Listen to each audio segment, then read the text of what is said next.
Steve.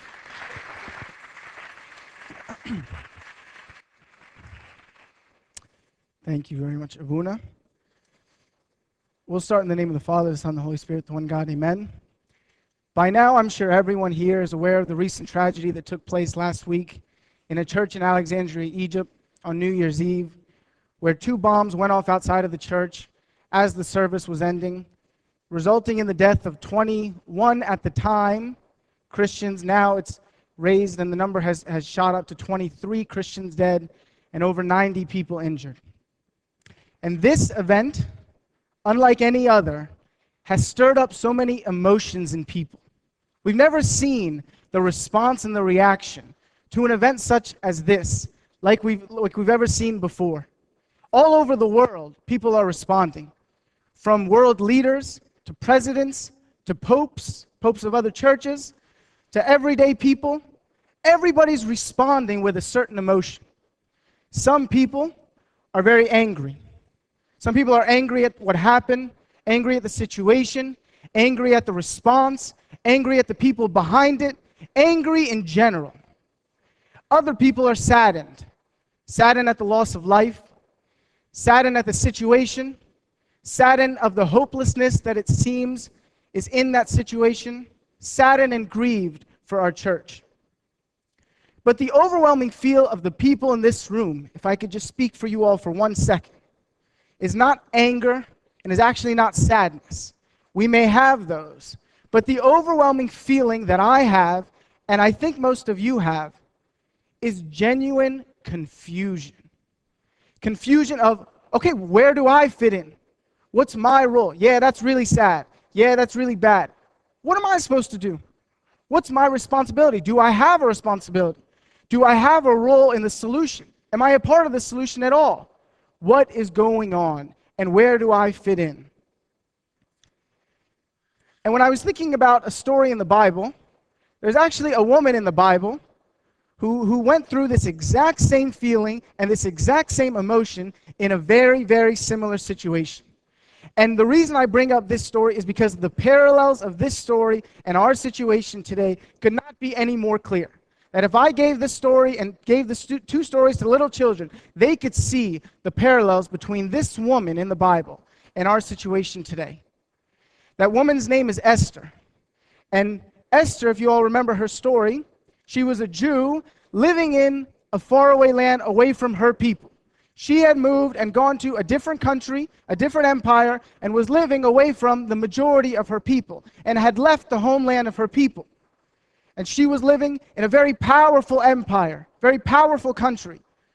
And Esther was not only in a powerful country, she was in the most powerful seat in that country, Queen Esther. Sitting in the royal seat of the queen, she found herself.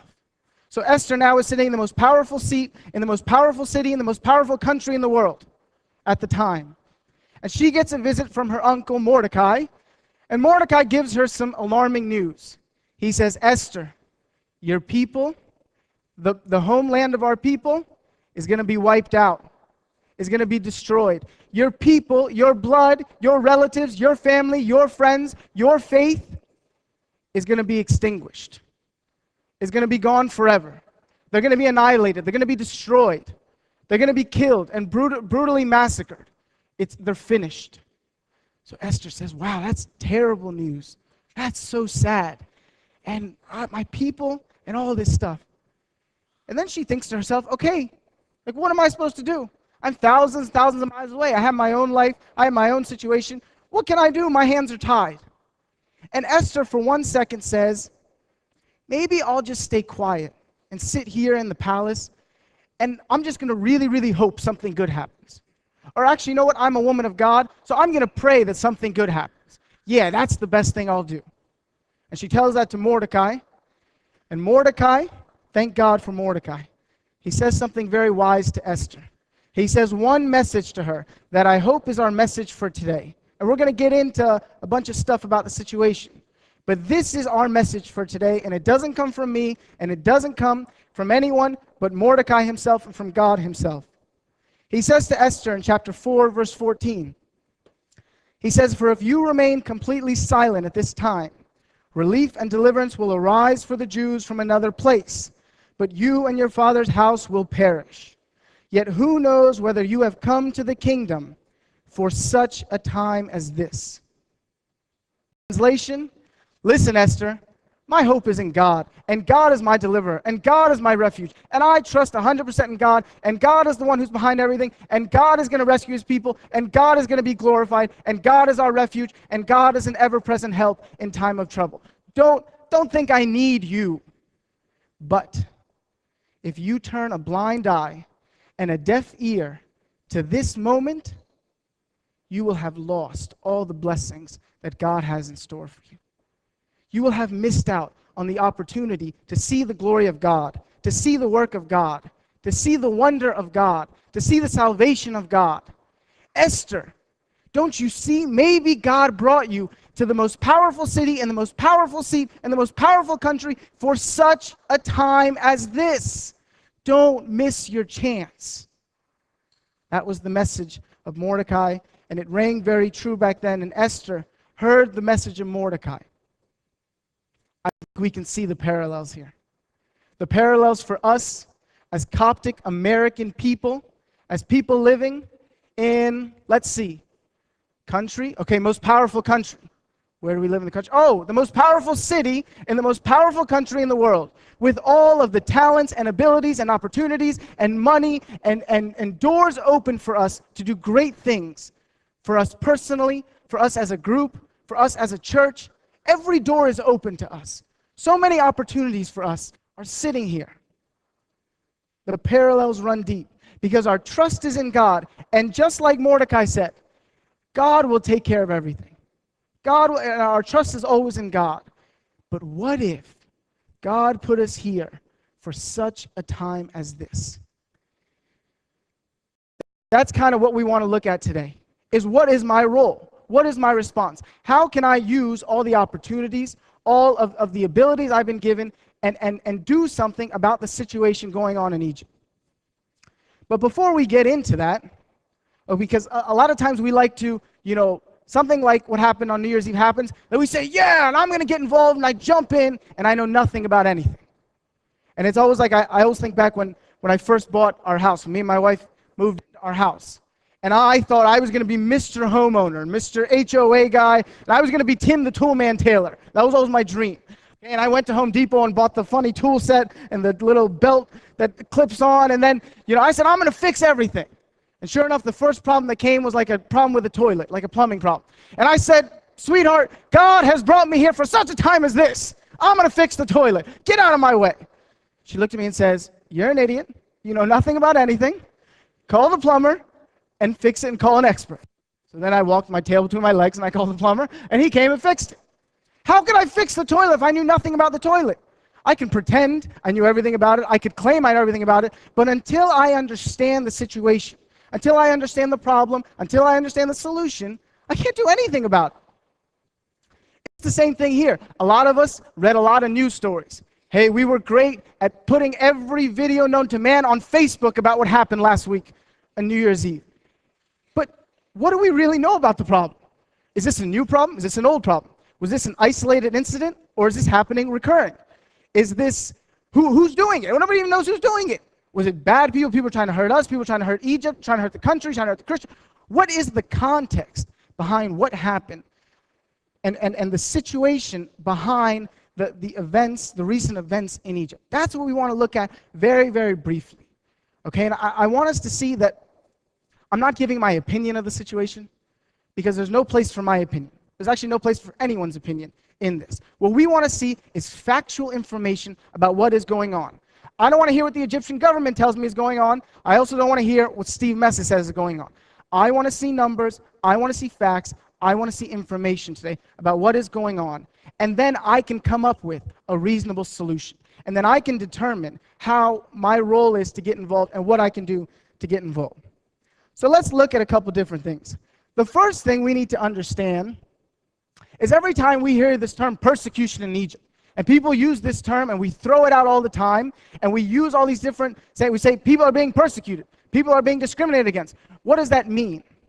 Well, if you look on this slide, you'll see We didn't even put everything. We just put some of the known and reported persecutions against Coptic Christians in Egypt. That's not even a slide of all of them. That's just what we could fit on one slide. The point I want to stress here is that persecution isn't just a bomb on New Year's Eve killing people. And just because today CNN didn't report 21 Christians died in a bomb in Egypt doesn't mean it was a fantastic day in Egypt. Doesn't mean there was no discrimination.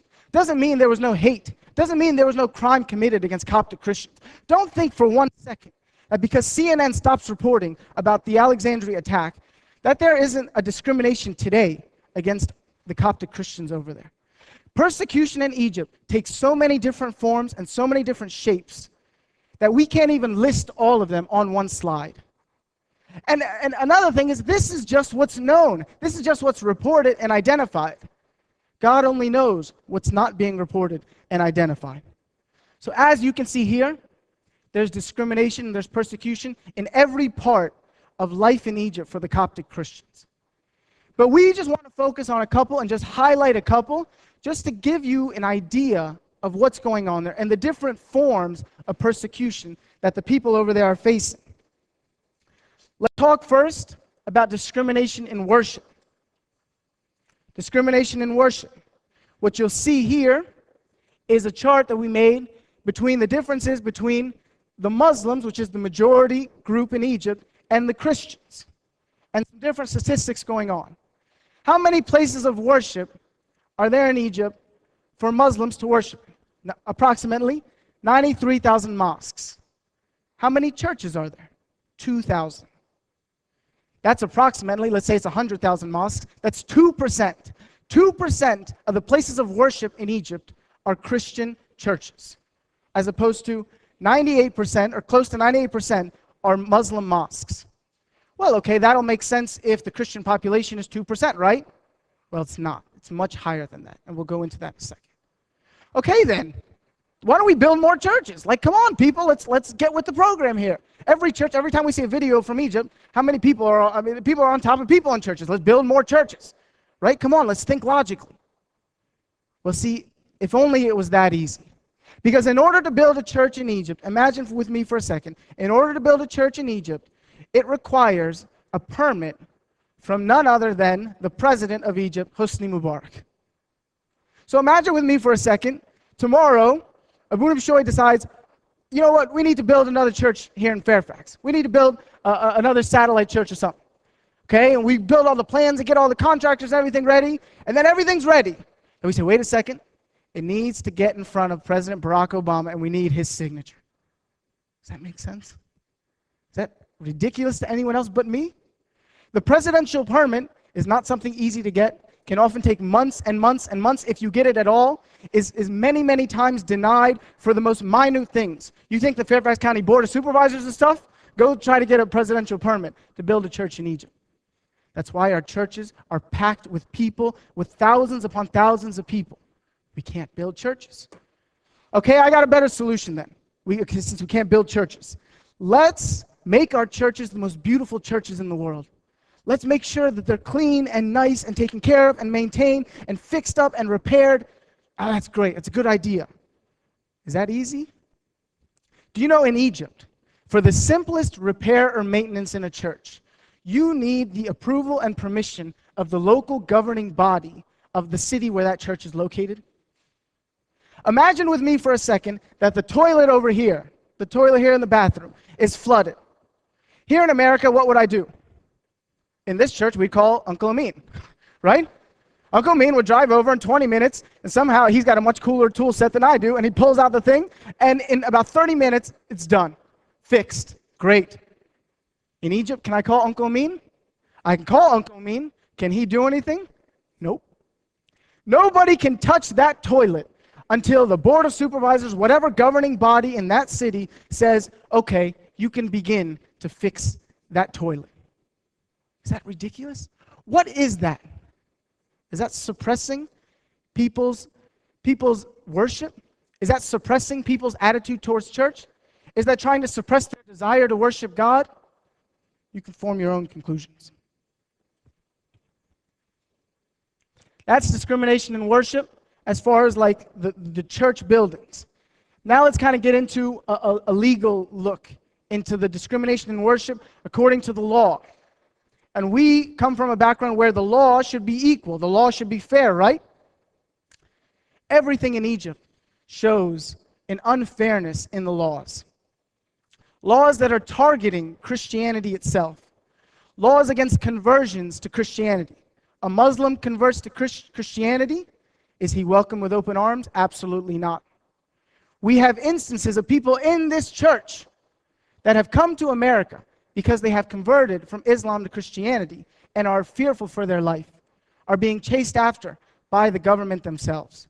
People in this country, not because they want to, not because the weather's nice, not because of opportunities, but because they had to get out of Egypt for fear of their life, for converting from Islam to Christianity.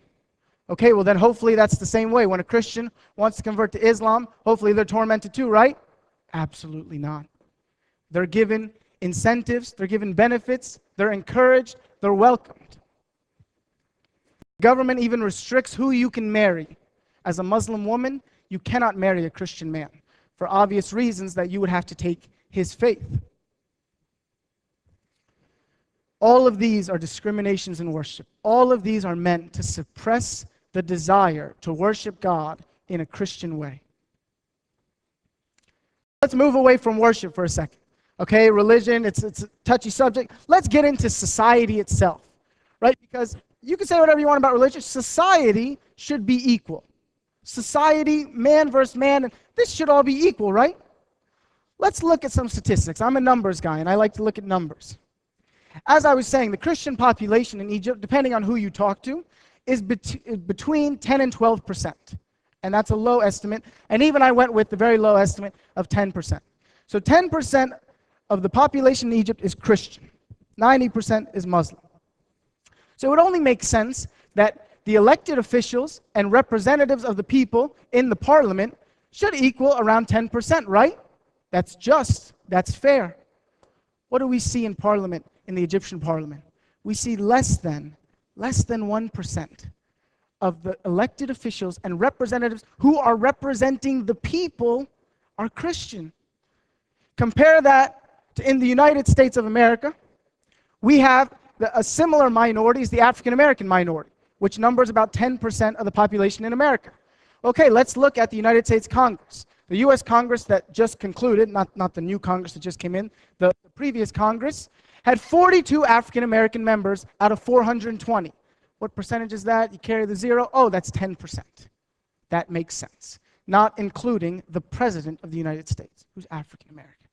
That makes sense. That's just. That's fair. This is unfair. This is not right. Moving away from Parliament. Forget about Parliament. Let's go into prestigious jobs. Surely there's some Christians who are some smart people that can hold prestigious jobs. You'll never find a Christian as a university president, as a dean of a university. There's only one governor in all of Egypt that is Christian. In all the provinces, in all the regions, we find one. Is it really that hard to find a good Christian man? Could it be that we're all just really, really dumb and really stupid? I don't think so. We're seeing a discrimination against Christians in society itself. The discrimination is even being furthered by the requirement of putting your religion on your identification card, like your social security number, which is it's being debated on many, many times in Parliament about whether or not they need to do that. Why would you require me to write down my religion on my social security number? It doesn't make sense unless you are going to use that to determine whether or not I got into a university, whether or not I got into a job, whether or not I hold a political office, whether or not I hold any type of prestigious position. It's discrimination, and it's wrong. So that's kind of the discrimination, and just touching a couple of the bunch of things that I listed. But again, what we realize is the persecution is not just limited to discrimination. I wish it were just limited to discrimination. The bigger thing, and the thing we always hear about, violent attacks, and the history of violent attacks against Coptic Christians. That's what's on the news. That's what you get videos and Facebook things about. That's what we see, is the violent attacks going on against Christians today. What you see here is a map of all of the attacks against Christians that have ended and resulted in loss of life for Christians. And I want you to see this map because I want you to realize it's not just an isolated incident. It's not just happening in Cairo. It's not just happening in Aswan. It's not just happening in Upper Egypt. But it's all over the place. There's no rhyme or rhythm to it. That Christians are targeted from the most northern parts of Egypt to the most southern parts of Egypt. Everywhere Christians live, they are the targets of persecution. They are living in danger and fear for their life. But let's just kind of look at a couple, and if I went through every one of these, we wouldn't have enough time. So I just wanted to highlight a couple of recent attacks. And I want you to see one thing here. And I won't kind of go through, I'll let you look at the slide for yourself. But what I want you to see, starting from the top until the bottom, is the direction that these attacks are headed in. From the least recent to the most recent, which was last week. As you can see, the direction that these attacks are headed in is more violent, more deadly, more calculated, more sophisticated, more planned, more premeditated, more bloodshed, and more carnage. This isn't my opinion. This is 2008, 3 people wounded. A couple monks abducted, abused. Okay, 3 wounded. Now let's move to 2010, 24 injured, 24 wounded, 2 vehicles set on fire. Now let's go to 2010, last year, at the end of the Christmas service in a city called Nag Hammadi. Not injured, 6 people gunned down in cold blood by a drive-by killer after the Christmas celebration that night. We went from 3 wounded, 24 hurt, to 6 killed. God help us what happened last week. We went from 6 killed to 23 people killed in one attack in a church in Alexandria. Do you see the direction this is headed in? This isn't my opinion. This is facts. And even if you think about it, where were the majority of attacks in recent history? They were happening in some random village in Upper Egypt with maybe some people who are not educated and maybe like the farmers, what they call like the fellahin, and those people who are uneducated. Now what do we see? The attacks are happening in the center of education in Egypt, in the most cultured, most prestigious, the center of Christianity in Egypt, Alexandria, the place of the arts and the liberal arts and the history and the Nile and the Mediterranean and all these great things. The educated folks, the sophisticated folks, they've moved in to the sophisticated areas in Egypt. No place is safe now. It's not happening in random villages. It's happening in the capital of Christianity in our country. The other thing we're also seeing is before, it would be just a couple of people, and it was a very unsophisticated thing. A couple of people pull out some knives and just a random attack. Now what are we seeing? We're seeing 2 bombs go off minutes apart from each other. We're seeing cell phones used as remote detonators to blow up a car bomb. Is this any doubt where we're headed? Is this any doubt what direction this is going in? More sophisticated, more dangerous, more volatile, more bloodshed. So then the question becomes, what happens if nothing changes? Right? What happens if nothing changes? Somebody was just telling me, why don't we just sit back and just see how things go and see how the situation turns out? That's not a bad idea. That may be a rational, logical way to think about it. What happens if nothing changes in that situation? Well, let me be perfectly honest, and let me say I don't know. Right? I can't predict what's going to happen. But the smartest way to go about this is to look at a similar situation with a similar minority, with a similar majority, in a similar situation of persecution, and see what happened when there was no intervention, when there was no outside force to stop it, when nobody refused to speak up about it. Where did it end up for the minority? We actually had somebody research, believe me, all yesterday. We had somebody research, it wasn't me, somebody researched like thousands of cases of minority persecution and violence all over the world. And this was a person who knows a lot about the world and global politics. And they came up with a situation in India, a recent situation involving the Hindus and the Muslims in India. Now, if you know anything about India, which I gotta be honest, I don't, but the person enlightened me, India is mostly Hindu. The majority in all of India as a population is Hindu, and Hindu is the major religion in India. But there's one state, as you can see in the most northern part of India, called Kashmir, which has been overtaken by radical fundamental Islam. And they have become the ruling people there. And they moved into that area and began torturing the Hindu population of that state. Okay? What happened then? Little by little, it started off with slight persecutions, slight discriminations, and then what did we see? When there was no intervention, when the government refused to stand up for its people, when the government was scared and turned away and turned a blind eye to the minority in Kashmir, we saw a forced eviction of the Hindu people. The Hindu people were forced to leave their land, the land that their ancestors were part of, the land that was their land rightfully. They were evicted out of their own land. We saw extreme and brutal violence. We saw refugees numbering over 400,000 Hindus had to leave and were displaced since 1989. They had no choice because the bloodshed, violence had reached an unbearable situation over there. They couldn't do anything. Now, like I said, this is all conjecture, right? This is all conjecture. But this is a situation, a similar situation, a similar minority, a similar majority. Here's your outcome. What's going to happen in Egypt if nothing happens? I don't have the faintest clue.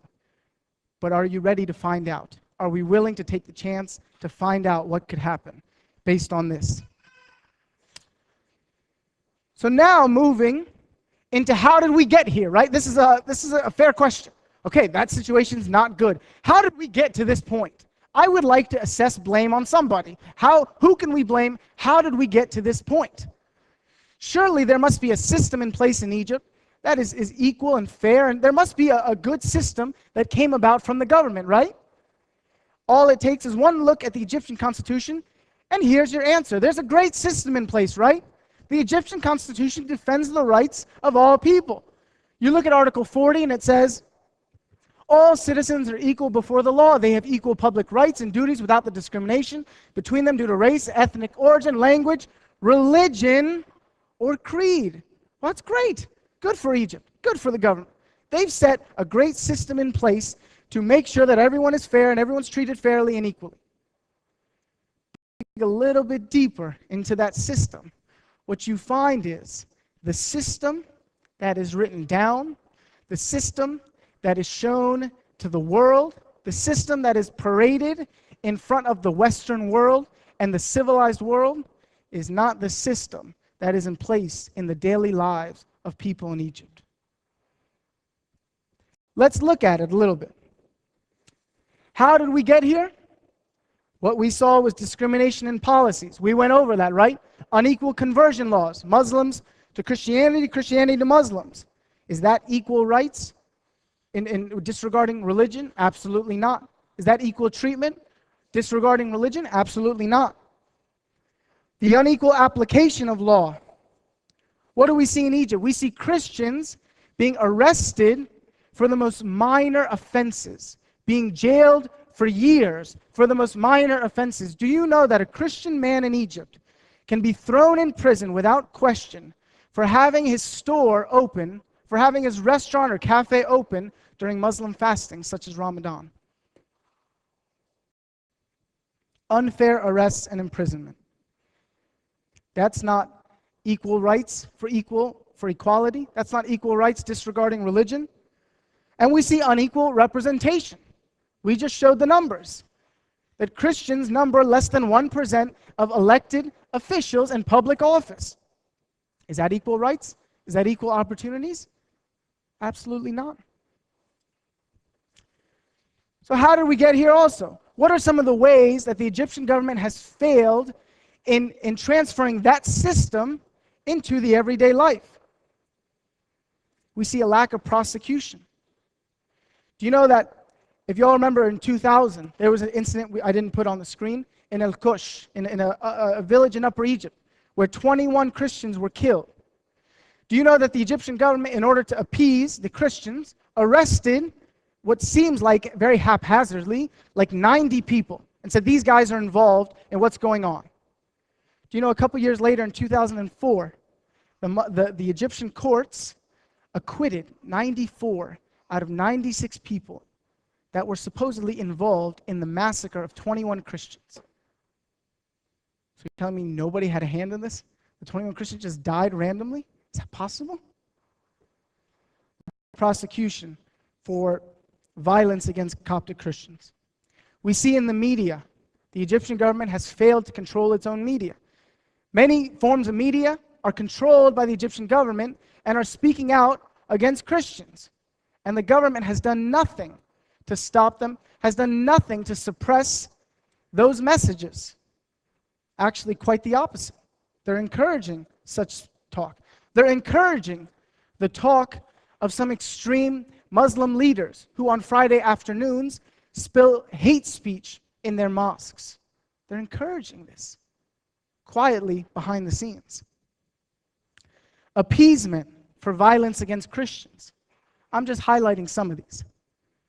What we see is, after big attacks like we saw last week in Egypt, like we've seen in Al-Kush, the Egyptian government is very wise to appease the Christians. Hey, we don't want an uproar. We don't want you guys to go up in arms and investigate and get the world's attention, so we'll give you something. You want us to arrest one of the known Muslim terrorists? We'll arrest him. You want us to give you some extra security on Christmas? Oh, we'll give you some extra security. There was a story a couple days ago on Christmas. Of course, y'all know there was tightened security. Do y'all know that the Egyptian government claimed that earlier in the day before the Christmas Eve celebration, they found a bomb in one of the churches in Egypt before the Christmas service? How convenient. How convenient. They were able to find that bomb hours before the people were going to church. And they were able to parade that news story all over the media. The point I'm trying to make here is we need to look at the situation from an objective perspective and say, who is responsible? Who can we hold accountable? Somebody must be held accountable. True or false, right? Somebody needs to be held accountable. There's people dying in the street. Are we to hold no one accountable for this? Somebody needs to be held accountable. And it must be the people who are in power in the country. So now we're back to square one, right? What can we do about this? Let's assume for a second, and just humor me for 1 second, you bought every single thing I was selling today. Steve, I'm with you. Steve, persecution is very, very deep. And persecution happens day to day, every single day there. Good. The violent attacks are getting out of control, are spiraling in a direction that is becoming out of control, that is becoming more deadly, more dangerous, more violent. I'm with you. Good. If we don't do something, it may end up in a much worse situation. We could see genocide. We could see religious cleansing. We could see eviction. We could see refugees. Good. I'm with you. Steve, I'm with you. The Egyptian government has failed to protect the people. The Egyptian government has failed to take a stance and protect its citizens. Their system, while it looks fair, is unfair, is unequal, is not protecting the rights of Christians in Egypt. Good. I'm with you. What do you want me to do about it? What can I do about it? Well, I identified 3 things, and we kind of sat down and identified 3 things. What we need to look at, though, is there's a short-term goal and then some long-term goals, right? We have an immediate situation, and the immediate situation was thrown on us on New Year's Eve as soon as 2 bombs went off in a church in Egypt. There's an immediate situation going on right now that needs to be looked at and needs to be investigated. There's a short-term goal. And then we have some long-term goals in order to keep this cause going and keep the situation and stabilize the situation in the long term. It does no good if we solve the short-term goal and the long-term goal continues to exist in its usual way. So what's the short-term goal in immediate response to the acts in Alexandria, Egypt last week? The first thing that we need to do to respond is we need to sign 2 petitions.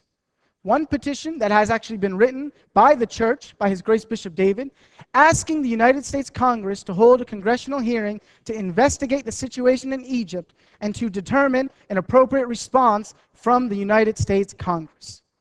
That is point blank, it is very clear. And actually, I just heard a couple days ago, there were some rumors that a congressional hearing has been scheduled. That's unconfirmed. I have no idea about that. But even if it is scheduled, I heard the topic is actually not like Christians in Egypt. It's Christian persecution in the Middle East. And of course, Christians in Iraq are being persecuted as well. And we may be a very small subset in that congressional hearing. No, we need Congress to see this is unacceptable. We have a people in America. We have a large contingent in America that cares about this issue, that cares enough about this issue to write to you, to call to you, Mr. Elected Official, and we need you to investigate this issue because clearly the people in Egypt, the government in Egypt, refuses to look into it for themselves. So we need Big Brother to step in and say, what is going on here? This is wrong. Now, every time I tell people about the petitions, the immediate reaction is, doesn't seem like it's going to really do anything. Doesn't seem kind of logical. You know how many signatures you need to get a congressional hearing in Congress? Come on. Very honestly, I'll be very honest, I'm talking off of the cusp here. It's probably not the best solution. It's probably not the end-all be-all to all of our problems that I just outlined for hundreds of years in Coptic persecution in Egypt. You're right. But you know what? It's all we've got right now. It's all we've got right now. So either come up with a better idea or sign the petition. Or join together and unite together to do one thing and do it right. If you got a better idea, I'm not deaf. I got ears. Tell me. Tell me the idea. If you can get me a meeting in the Oval Office with the president, let's go. I'll drive to Pennsylvania Avenue right now. You can put us on the floor of Congress, getting us to debate this with all the congressmen. That's even better. If you have the ability and the talent and the resources and the connections, great. But don't just sit on the sidelines and say, it's not going to do anything. That's stupid. We need to unite together to come up with a unified response in order that when the time comes, that we do get a very good idea and a great idea that's really going to make a difference, we're all united together. And we stand together and say, we've done it with the petitions, we've done it with the hearings, we can do it with even bigger stuff and even badder stuff. That's the idea. So we have petitions in the back.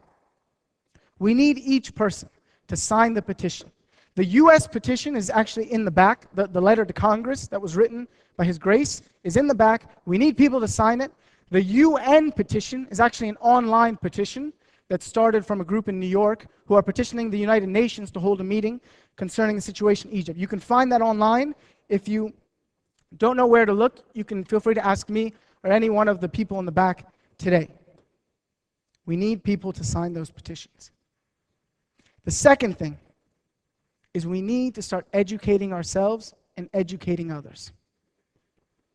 Just like I said with the toilet in my house, I can't do nothing until I learn about the problem, learn about the actual events, what's going on, the context. I need to learn about it and have a working knowledge of the problem so that I can go and tell Joe Schmo at work and tell my neighbor and my friend, hey, what's going on here is wrong. We have a moral obligation and a moral responsibility to, now that we know the situation, to speak up, to say this is wrong. I don't care about your personal opinions. This is an opinion. This stuff is going on. This is wrong. Wrong is wrong. Say whatever you want about the government, and I don't care. I don't care about anything. Wrong is wrong. And if this is wrong, it is my duty to voice this is wrong. And we must be a voice for those who have no voice. Thank God that we're in this country. You think I could give this presentation in Egypt? You think I could give this presentation in Egypt? No. They don't have a voice over there. So I become their voice. I become their microphone. I become their sounding board. A voice to the voiceless. That's what we need to be. And the truth about it is, it's easy to be a voice. Like January 2nd, 2011, if I said we need to be a voice, every single person in this room would say, absolutely, we need to be a voice. What just happened is horrible. How about in a couple months when CNN isn't reporting anything going on in Egypt? How about in a couple months when it seems like the situation has died down and calmed down? Who's going to be a voice then? Are we going to let the issue die down and then wait for another massacre? God forgive us. What's going to happen in the next massacre? The direction we're headed in. Are we going to wait for that and then raise up our voices and then make a big stink and Facebook go crazy and Twitter go crazy and then we let it die down? And is this a cycle? Or are we going to keep the issue going? Are we going to learn about it? Are we going to educate ourselves and educate others? Be a voice for those who have no voice. The third thing, this one may not be for everyone, but for those who are called and those who are talented, we need to get involved. And we need to get off of the sidelines and get off of the bench and do something to help. The best example of really this third thing is actually this presentation itself. Let me give you a little background story, okay?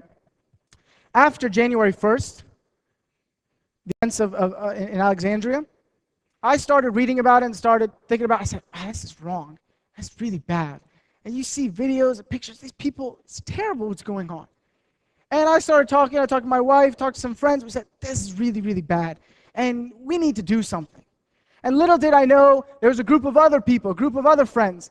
They were talking among themselves saying, this is really bad. This is terrible. And what's going on is so sad. And these are my people. And this is our country. And this is our homeland. And these are our family and friends and relatives and believers. This is bad. And they went and they got in touch with a couple of the known leaders of the cause. And they went to these people and they said, we need to do something. We need to help. And then little did they know, me and my group of friends, we went to the same leaders and said, we need to do something. This is bad. So the leader said, let's all sit down together and let's come up with something. Let's figure out what we can do. And here you go. This is what we did. This came out of nothing. This is the definition of a grassroots movement. I'm not here representing the church. I'm here with the blessing of the church, but I'm not here representing the church. I'm representing myself and myself only. And I'm representing the people that helped prepare this and the idea where this came about. Because all of us stood up and said, this is wrong. I need to do something. What can I do to help? And here you go. There's so many opportunities these days to get involved. We were just talking about a wonderful organization that started here that is uniting all of the different Coptic organizations under one umbrella in order to unite ourselves, in order to organize ourselves into one solid, unified response. It's a great organization. And anybody who wants more information about that can get it from the back. They can talk to some of the people in the back. We actually have an email list. If you want to sign up your email and receive some information, it's a wonderful organization that is trying to do things the right way. You can't underestimate the value of doing things the right way, of getting a unified response that's separate from the church so that we have the ability to respond in a free way. It's a great organization if you want to put your email. And don't worry, your email will be protected. They're not going to send you Twitter every 3 seconds. They're just going to keep you informed about what's going on and let you know how you can help if you feel so inclined. If you want to volunteer and get involved, even the church, thank God that the church has decided to get involved. We see clergy now. We see the bishops. We see the priests. Thank God we have priests who are getting us involved, who are encouraging us to get involved. We have bishops in America who are getting involved, getting active. You can help out with the church. You can team up with the church to do something. The opportunities are endless to get involved. Just do something. Believe me, I'm the biggest schmuck in the world when it comes to this stuff. And I know nothing about anything. And the reason I'm so stressing this point of volunteering is because I know for a fact there are people in this audience that are much more political, much more savvy than me, have greater connections, have greater ideas, greater thoughts, greater abilities and talents than me. Imagine we could take a schmuck like me and do a nice little presentation. Imagine what we could do with greater talents and greater abilities. That's the goal. If you have a talent, if you have a gift, and even if you don't, get involved and do something. The last thing I want to say, and I apologize if I took a lot of your time, is this. When I was thinking about signing the petition and that whole thing, I realized it's not as fun as like the Coles contest. Everyone remember the Great Coles Contest 2010?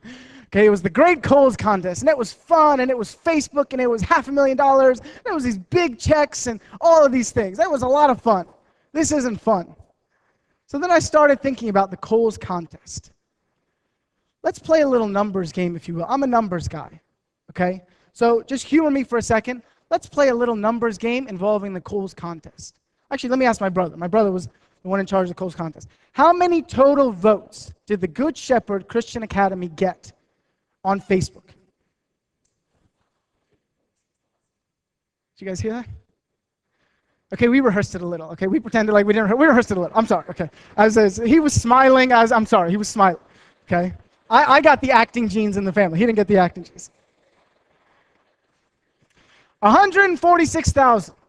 Let's play with a nice round number. Let's say 150,000, just so we have a nice little round number.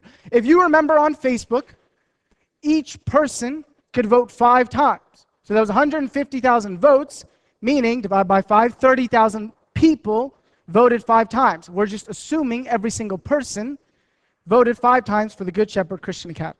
So the minimum number of people that could have voted on Facebook are 30,000 people. Okay. Doing some quick math. I was here at church on Christmas night on Thursday. It was really crowded. Let's say it was the most crowded it's ever been. How many people do you think were here? 800? 900? If you were in the gym, you probably thought it was 10,000, but let's say 1,000 people. Let's just say conservatively, 1,000 people were in the church here. We'll just assume each single person that came on Christmas night, all of the Coptic people in Northern Virginia voted for Coles. 1,000 people. Now we're 29,000 short, okay? Let's say Abuna is very good at his job. He did a great campaign. Did this great campaign all over Virginia, Northern Virginia, all over the United States, all over the English-speaking countries. Canada, America, Australia, went through Europe, and got out the vote. Facebook and YouTube, and we need people's votes. How many people do you think? 10? I'll give you 15,000 people. 15,000, okay, fine. 19,000 people from all those countries, worldwide, gathered. What are we at now? 20,000? Where the heck did those 10,000 last votes come from? Where did those last votes come from? You may not realize this, but we had representatives and we had like ambassadors and people go all the way to Egypt and go to the biggest churches in Egypt and throw these huge campaigns and speeches and get out the vote and rock the vote and laptops and vote for the people in America. They need your help. And they went to these churches that had thousands upon thousands of people and got their votes. And even one of the biggest places they went to was a city called Alexandria. And would you believe it? One of the churches they did the campaign in was a church called the Saints Church in Alexandria, Egypt. And they got the vote out and they said, we need your support. And the people over there, what did they do? They said, absolutely. Those people in America need my help. They need my support. They have a chance to win all this money. They have a chance to do something great. And they have a chance to better their facilities, their equipment, their opportunities, their education, their children, their future. Oh, absolutely. We are one body and one spirit. And they voted, you want Facebook? I'll give you Facebook. You want me to sign up? I'll sign up. You want me to stay up? I'll do anything. Because those are my people. And that's my church. And those are my believers. And they won us the Coles contest. Believe it or not. My question today and my hope today is that we can have that same spirit. that we can have that same spirit. Not about a big check, not about $500,000, not about better equipment, better schools, but about saving lives, but about ending suffering, but about ending injustice, but about speaking up for people who don't have a voice. The people in Egypt looked at us and they said, that's my people. That's my church. I really hope and pray that we have that same spirit, that when it's our chance and our opportunity to stand up for them, that we're able to do as good a job as they stood up for us in our time of need. And it's my prayer that when we all get together and we all stand up and we decide we're going to do something, that God would finally reveal to us and say, now you see that I have brought you here for such a time as this. That's my prayer for each one of us. And glory be to God forever and ever. Amen.